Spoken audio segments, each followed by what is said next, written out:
Hello guys, कैसे हो आप? I hope you all are fine and doing good. Welcome back to Deep academy.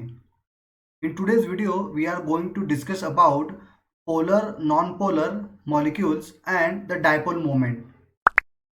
Based on today's video I will give you two questions, so let me know your answer in the comment box. So let's start today's video. Let's discuss about polar and non polar molecule. सबसे पहले हम देख लेंगे polar और non polar molecule क्या होते हैं और किसे कहते हैं.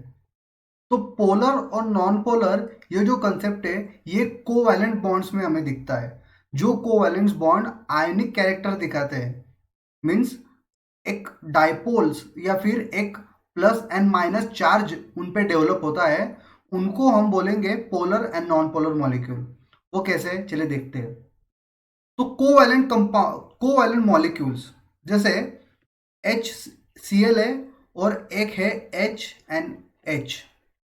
अब HCl में कोवैलेंट बॉन्ड है, ये भी एक कोवैलेंट मॉलिक्यूल है. और H2O जो H और H बॉन्ड से बना है, ये भी कोवैलेंट बॉन्ड है और ये भी एक कोवैलेंट मॉलिक्यूल है. तो अब H और Cl में यहां पे इन दोनों में इलेक्ट्रोनेगेटिविटी का डिफरेंस है. Cl हाइड्रोजन से, क्लोरीन जो है वो हाइड्रोजन से काफी ज्यादा इलेक्ट्रोनेगेटिव है.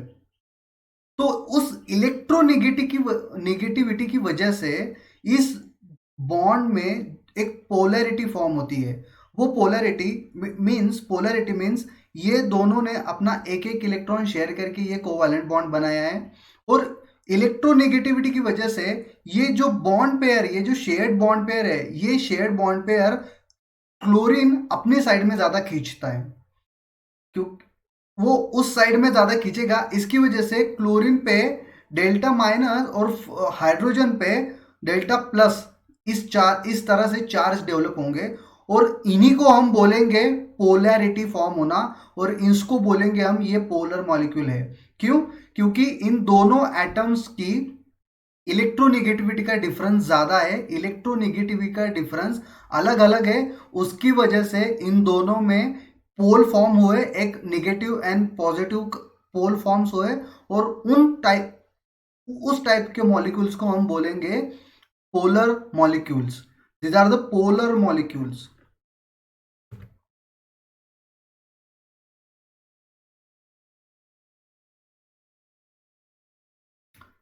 अब यहाँ पे हाइड्रोजन और हाइड्रोजन के बीच में कोवैलेंट बॉन्ड है. अब इन्होंने भी ये कोवैलेंट बॉन्ड एक एक इलेक्ट्रॉन देके बनाया होगा, लेकिन इन दोनों में कोई भी इलेक्ट्रोनेगेटिविटी का डिफरेंस नहीं है. ये दोनों सेम है. तो ये जो पेयर है ये कहीं खींचे, मतलब ये खींचेगी नहीं, ये सेंटर में रहेगी. ना ये हाइड्रोजन अपनी तरफ खींचेगा, ना ये हाइड्रोजन अपनी तरफ खींचेगा. सो इसकी वजह से क्या होगा, इनमें कोई भी पोल तैयार नहीं होगा या कोई भी पोल नहीं बनेगा. प्लस या माइनस चार्ज, इस टाइप के कोई भी पोल्स यहाँ पे डेवलप नहीं होगा. और उसकी वजह से इनको हम बोलेंगे non polar molecule. Non polar, ये नॉन पोलर मॉलिक्यूल का एक एग्जांपल है. नॉन पोलर मॉलिक्यूल्स में जो भी एटम्स होते हैं उनके बीच का जो इलेक्ट्रोनेगेटिविटी का डिफरेंस है वो ना के बराबर होता है. इनफैक्ट वो होता ही नहीं है, वो ना के बराबर होता है. इसलिए उन्हें हम नॉन पोलर मॉलिक्यूल्स बोलेंगे. और पोलर मॉलिक्यूल में जिन एटम्स के बीच में, जो एटम्स कोवैलेंटली बॉन्डेड है और जिस एटम के बीच में इलेक्ट्रोनेगेटिविटी का डिफरेंस है, उनमें हम पोलैरिटी देखेंगे और उनको हम बोलेंगे polar molecules. Let's discuss about dipole moment. Dipole moment क्या होता है?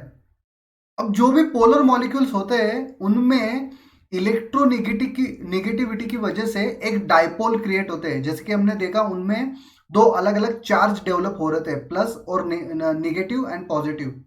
तो उसी को अगर हम फर्दर एक्सटेंड करेंगे तो उसमें हम डायपोल मोमेंट्स देखेंगे. Dipole moments means separation of charge. और उस चार्ज सेपरेशन की वजह से इलेक्ट्रॉन्स का फ्लो, इलेक्ट्रॉन्स की डेंसिटी किसी इलेक्ट्रोनेगेटिव एटम की साइड में ज्यादा होती है. डायपोल मोमेंट की वजह से इलेक्ट्रॉन्स की फ्लो या फिर इलेक्ट्रॉन्स की डेंसिटी इलेक्ट्रोनेगेटिव एटम की तरफ ज्यादा होती है और उसी को हम बोलते हैं dipole moment. Let's see some important points about dipole moment. तो फर्स्ट पॉइंट है dipole moment it's a measure overall polarity in the molecule. Overall polarity, dipole moment में हम ओवरऑल पोलैरिटी, मॉलिक्यूल में ओवरऑल पोलैरिटी देखते हैं। Second point है कि dipole moment एक वेक्टर क्वांटिटी है। डायपोल मोमेंट एक वेक्टर क्वांटिटी है और वो directed towards more electronegative atom. मैंने अभी बताया कि डायपोल मोमेंट जितना ज्यादा इलेक्ट्रोनेगेटिव एटम होगा उसके साइड में ऑब्वियसली इलेक्ट्रोनेगेटिव एटम अपनी साइड में इलेक्ट्रॉन ज्यादा खींचेगा, तो उस साइड में इलेक्ट्रॉन्स की डेंसिटी ज्यादा होगी। So obviously dipole moment electron density की तरफ ज्यादा जाएगा, उस साइड में डायपोल मोमेंट ज्यादा होगा। थर्ड पॉइंट है कि direction of lone pair dipole moment is always away from the molecule. मतलब अगर डायपोल मोमेंट में अगर किसी मॉलिक्यूल में लोन पेयर है और उस लोन पेयर का डायपोल मोमेंट जो होगा वो हमेशा मॉलिक्यूल से बाहर की तरफ ही होगा, मतलब उसका एरो बाहर की तरफ ही होगा। मैं अभी बताऊंगा कि डायपोल मोमेंट दिखाते कैसे। लेट्स सी, हमारा वही एग्जांपल, अगर मेरे पास HCl है तो हमने देखा कि HCl में पोलैरिटी फॉर्म होती है। Cl जो है वो ज्यादा इलेक्ट्रोनेगेटिव है हाइड्रोजन से, और उसकी वजह से उसमें पोलैरिटी फॉर्म होती है। अब पोलैरिटी फॉर्म होना मतलब इस साइड में हाइड्रो क्लोरीन पे डेल्टा माइनस आएगा और हाइड्रोजन पे डेल्टा प्लस आएगा। इसका मतलब क्लोरीन की साइड में इलेक्ट्रॉन्स की डेंसिटी ज्यादा होगी क्योंकि वो अपनी तरफ खींचेगा, इन दोनों इलेक्ट्रॉन्स को वो अपनी साइड में खींचेगा। अब इसकी वजह से यहाँ पे इलेक्ट्रॉन्स की डेंसिटी ज्यादा होगी। और डायपोल मूवमेंट इस तरह से हम दिखाते हैं। डायपोल मूवमेंट जिस साइड में इलेक्ट्रॉन्स की डेंसिटी ज्यादा होती है हम उस साइड में एरो दिखाएंगे और उस एरो को कुछ इस तरह से दिखा के हम बोलेंगे कि इस साइड में डायपोल मूवमेंट है। मतलब क्लोरीन के साइड में डायपोल मूवमेंट, इलेक्ट्रॉन्स का फ्लो क्लोरीन के साइड में, इलेक्ट्रॉन्स की डेंसिटी क्लोरीन की साइड में ज्यादा है, इसको बोलेंगे हम डायपोल मूवमेंट। अब डायपोल मूवमेंट को कैलकुलेट करने का फॉर्मूला होता है dipole moment equal to Q into d. अब यहां पे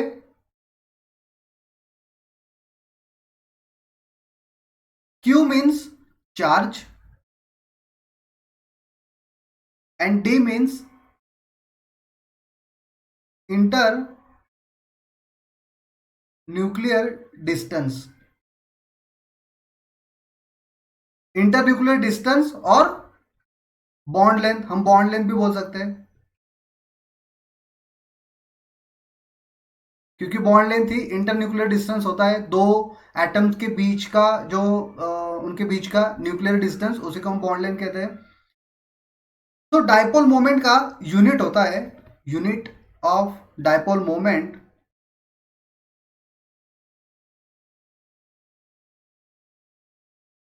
is equal to Debye होता है। और एक डी बाई की वैल्यू होती है 3.3 इंटू 10⁻⁻30 कूलम, कूलम पर metre, coulomb into metre sorry. और 1Q मतलब चार्ज ऑन इलेक्ट्रॉन्स का चार्ज। सो वो होता है 1.6022 इंटू 10⁻⁻19 डायपोल मोमेंट को म्यू से रिप्रेजेंट करते हैं। Dipole moment is equal to mu, हम म्यू से डायपोल मोमेंट्स को रिप्रेजेंट करते हैं। इसका मतलब अगर किसी मॉलिक्यूल का म्यू अगर जीरो है, अगर किसी मॉलिक्यूल का म्यू अगर जीरो है, इसका मतलब उसमें डायपोल मोमेंट नहीं है। तो अगर किसी मॉलिक्यूल का म्यू अगर जीरो है तो वो मॉलिक्यूल होगा नॉन पोलर मॉलिक्यूल होगा वो, नॉन पोलर। और अगर किसी मॉलिक्यूल का mu not equal to zero होगा और किसी मॉलिक्यूल का म्यू ग्रेटर देन जीरो होगा, तो इन दोनों ही केस में वो मॉलिक्यूल होगा पोलर मॉलिक्यूल।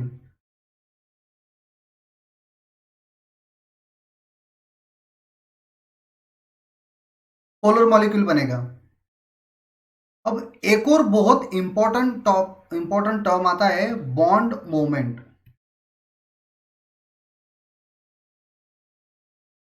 बॉन्ड मोमेंट, अब बॉन्ड मोमेंट क्या होता है? बॉन्ड मोमेंट होता है कि कोई मॉलिक्यूल है, अब मॉलिक्यूल, ओवरऑल मॉलिक्यूल जो है वो नॉन पोलर है, लेकिन उस मॉलिक्यूल में जो भी एटम्स है वो उस एटम्स का इलेक्ट्रोनेगेटिविटी का डिफरेंस ज्यादा है, और उसकी वजह से उन एटम्स के बीच में जो बॉन्ड है वो बॉन्ड में डायपोल मोमेंट है, वो बॉन्ड में पोलैरिटी है। जैसे सपोज मेरे पास CO2 है। अब CO2 है, कुछ CO2 कुछ इस तरह से है। अब CO2 को अगर देखा जाए तो CO2 में O और C के बीच में इलेक्ट्रोनेगेटिविटी का डिफरेंस ज्यादा है। ऑक्सीजन सी से ऑक्सीजन कार्बन से ज्यादा इलेक्ट्रोनेगेटिविटी है, नेगेटिव है।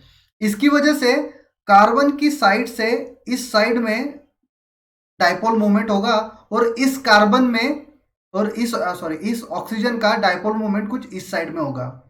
तो इसका मतलब है कि ये वाला ऑक्सीजन इस साइड में उसके इलेक्ट्रॉन्स खींचेगा, और ये वाला ऑक्सीजन इस साइड में उसके इलेक्ट्रॉन्स खींचेगा। लेकिन इसकी वजह से ओवरऑल मॉलिक्यूल पे क्या फर्क पड़ेगा? तो ओवरऑल मॉलिक्यूल पे अगर हमने देखा तो एक इस साइड पे खींच रहा है और एक इस साइड में खींच रहा है, तो ओवरऑल मॉलिक्यूल जो है वो नॉन पोलर बनेगा। ओवरऑल मॉलिक्यूल नॉन पोलर है, लेकिन उनके बीच में जो एटम्स है उन एटम्स के बीच में बॉन्ड मूवमेंट है, इसी को हम बोलते हैं बॉन्ड मूवमेंट। क्योंकि मॉलिक्यूल, ओवरऑल मॉलिक्यूल जो है वो मॉलिक्यूल तो नॉन पोलर बन गया, लेकिन उनके बीच के उसमें जो एटम्स है उन एटम्स के बीच में इलेक्ट्रोनेगेटिविटी का डिफरेंस है, और उसकी वजह से उन एटम्स में उन एटम्स में पोलैरिटी शो होगी, और उसी को हम बोलेंगे बॉन्ड मूवमेंट। इसी को हम बोलेंगे बॉन्ड मूवमेंट। यहाँ पे बॉन्ड मूवमेंट तो है, बॉन्ड मूवमेंट मतलब इस यहां से इलेक्ट्रॉन्स का फोर्स फ्लो इस साइड में तो है, इसका मतलब बॉन्ड मूवमेंट तो है, लेकिन ओवरऑल मॉलिक्यूल जो है वो मॉलिक्यूल नॉन पोलर बन गया। If molecule have only one bond, only one bond,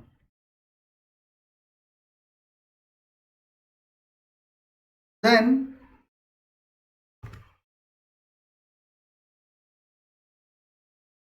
it may show dipole moment।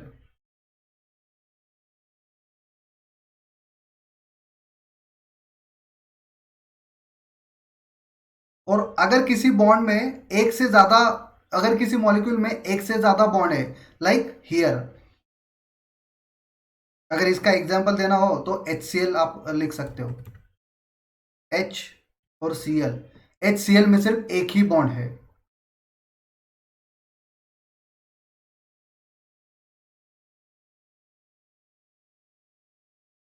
और if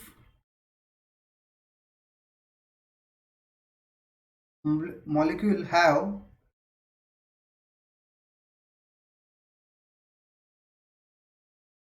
more than one bond,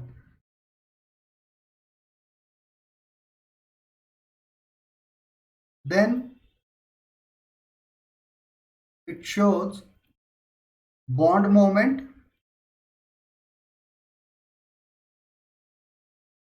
and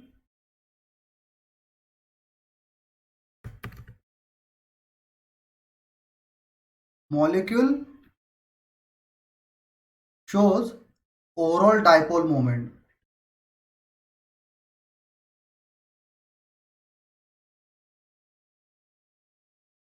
और इसका अगर एग्जाम्पल हमें लेना है तो हमने जैसे अभी देखा, इसका example c double bond o हो सकता है, CO2, c double bond o, double bond o, CO2, क्योंकि इन दोनों में तो बॉन्ड मोमेंट है, लेकिन ओवरऑल मॉलिक्यूल में का डाइपोल मोमेंट जीरो है।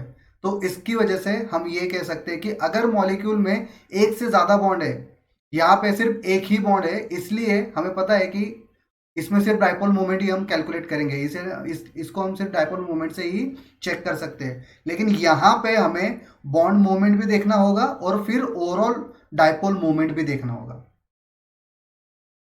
अब यहाँ पे मैं एक छोटी सी ट्रिक बताता हूं आपको। अगर इफ वेक्टर इज सेम, तो हमारा जो थीटा होगा, थीटा अगर वेक्टर सेम है और अगर हमारा थीटा बढ़ेगा, थीटा मतलब बॉन्ड एंगल, उनके बीच का जो एंगल है अगर वो बढ़ेगा, तो म्यू हमेशा डिक्रीज होगा। और vector means, vector mean surrounding atom.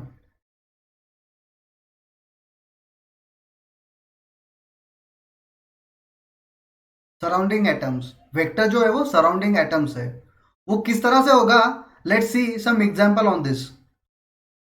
Suppose मेरे पास कोई इस तरह से कुछ है, इस तरह से कोई मॉलिक्यूल है जिसमें ए मॉलिक्यूल, एक ए का जो एटम है वो बीच में, और उनके दोनों वेक्टर, अब बी और बी ये दोनों मॉलिक्यूल सराउंडिंग एटम्स के दोनों वेक्टर सेम है। वेक्टर मीन्स सराउंडिंग एटम्स, ये दोनों एटम्स सेम है। अब इसमें क्या होगा, अब यहां पे क्या होगा, जैसे हमने CO2 के केस में देखा, इनमें अगर इलेक्ट्रोनेगेटिविटी का डिफरेंस होगा, और इस इलेक्ट्रोनेगेटिविटी की डिफरेंस की वजह से इसका बॉन्ड मूवमेंट इस साइड में होगा और इस मॉलिक्यूल का बॉन्ड मूवमेंट इस साइड में होगा, और इन दोनों में 180 डिग्री का एंगल है। तो मैंने जैसे अभी बोला कि वेक्टर अगर सेम है और अगर एंगल बढ़ता है तो डायपोल मोमेंट कम होगा। तो इसमें जो ओवरऑल डायपोल मोमेंट है, इन दोनों का जो ओवरऑल डायपोल मोमेंट है वो म्यू जीरो होगा, और ये एक नॉन पोलर मॉलिक्यूल बनेगा।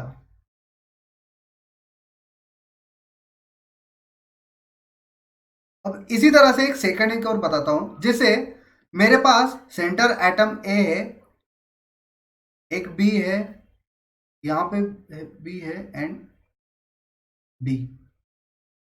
अब यहाँ पे देखिए, अब यहाँ पे मेरा वेक्टर मतलब सराउंडिंग एटम यहाँ पे तीनों सेम है। अब इसकी वजह से इन दोनों में जो इलेक्ट्रोनेगेटिविटी का डिफरेंस होगा उसकी वजह से इसका बॉन्ड मोमेंट इस साइड में होगा, इसका बॉन्ड मोमेंट इस साइड में होगा, और इसका बॉन्ड मोमेंट इस साइड में होगा। अब इसकी वजह से क्या होगा, इसकी वजह से क्या होगा कि इन सब में 120 डिग्री का एंगल है। ये भी 120 और ये भी 120 डिग्री का एंगल है। अब 120 डिग्री की एंगल है, इसकी वजह से अब थीटा इनका बढ़ गया। अब इनका अगर टोटल थीटा लिया तो हमने 360 डिग्री होता है, मतलब 360 हो गया इसका, इनका पूरा एंगल। इसका मतलब इसका थीटा बढ़ गया, इसका एंगल बढ़ गया, तो इसका म्यू रिड्यूस होगा। तो इसका मतलब इसका भी mu, resultant mu, overall overall polarity इनकी भी नॉन पोलर होगा, ये भी नॉन पोलर मॉलिक्यूल होगा। इसका ओवरऑल म्यू जो होगा वो जीरो बनेगा। तो ये कुछ एग्जांपल है, जैसे अगर अगर हमारा वेक्टर सेम है तो इसकी वजह से अगर एंगल बढ़ता है तो म्यू हमारा कम होगा। ये एक छोटी ट्रिक्स है, आप इसको नोट कर लो। अब डाइपोल मोमेंट को चेक करने के लिए हम कुछ एग्जांपल्स देखते हैं।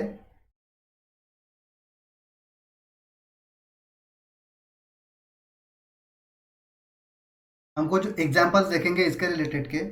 जैसे मेरे पास एक है सी,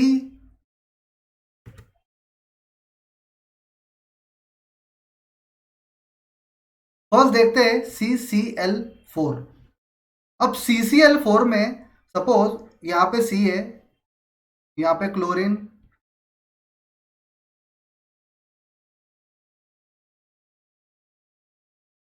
कुछ इस तरह से है।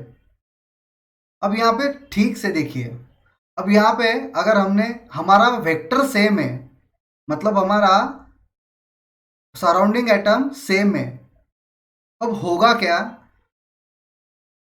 इसका मूवमेंट इस साइड में होगा, इसका मूवमेंट इस साइड में होगा, तो ये दोनों एक दूसरे को कैंसल आउट करेंगे, और इसका मूवमेंट इस साइड में होगा और इसका बॉन्ड मूवमेंट इस साइड में होगा, तो ये एक दूसरे को कैंसल आउट करेंगे।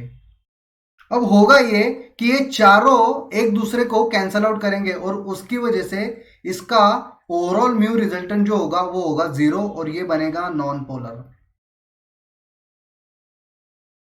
इस तरह से CCl4 एक नॉन पोलर मॉलिक्यूल है, बिकॉज सी कार्बन और क्लोरीन का इलेक्ट्रोनेगेटिविटी का डिफरेंस तो है, इन दोनों में बॉन्ड मोमेंट तो है, लेकिन ओवरऑल मॉलिक्यूल नॉन पोलर है। एक और अगर सेकंड एग्जांपल देखेंगे तो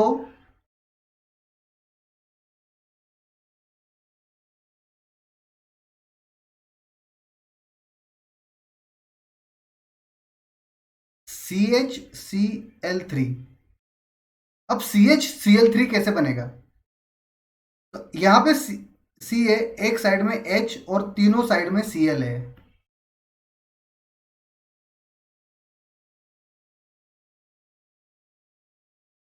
तो आप देखिए, अब ऑब्वियसली अब हाइड्रोजन का और कार्बन का इलेक्ट्रोनेगेटिविटी डिफरेंस है, तो कार्बन ज्यादा इलेक्ट्रोनेगेटिव है हाइड्रोजन से, सो इसका डायपोल मोमेंट तो इस साइड में होगा। लेकिन हाइड्रोजन सॉरी क्लोरीन और कार्बन में क्लोरीन ज्यादा इलेक्ट्रोनेगेटिव होने की वजह से क्लोरीन अपनी साइड में उसका उन दोनों को इलेक्ट्रॉन्स खींचेगा, सो क्लोरीन की साइड में डायपोल मोमेंट होगा, बॉन्ड मोमेंट क्लोरीन की साइड में होगा, सॉरी। सो ओवरऑल, अब ओवरऑल यहाँ पे ओवरऑल देखिए, ओवरऑल क्या हो रहा है कि तीन तो क्लोरीन अपनी साइड में खींच रहे हैं, लेकिन यहाँ पे कार्बन हाइड्रोजन से अपने साइड में डायपोल मोमेंट लेगा, बॉन्ड मोमेंट दिखाएगा। सो यहाँ पे इनका म्यू रिजल्टेंट जो है वो नॉट इक्वल टू 0 आएगा, और ये जो कंपाउंड है ये कंपाउंड बनेगा पोलर, सॉरी ये मॉलिक्यूल ओवरऑल इस मॉलिक्यूल की पोलैरिटी बनेगी, और ये ओवरऑल मॉलिक्यूल जो है वो एक पोलर मॉलिक्यूल होगा, जबकि CCl4 एक नॉन पोलर मॉलिक्यूल है।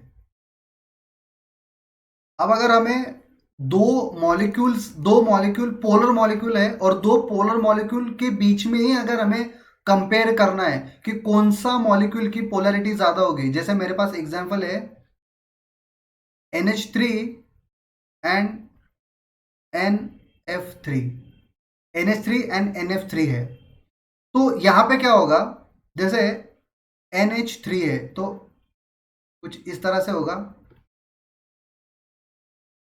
और नाइट्रोजन पे एक लोन पेयर भी होगा, यस। NF3 कुछ इस तरह से बनेगा,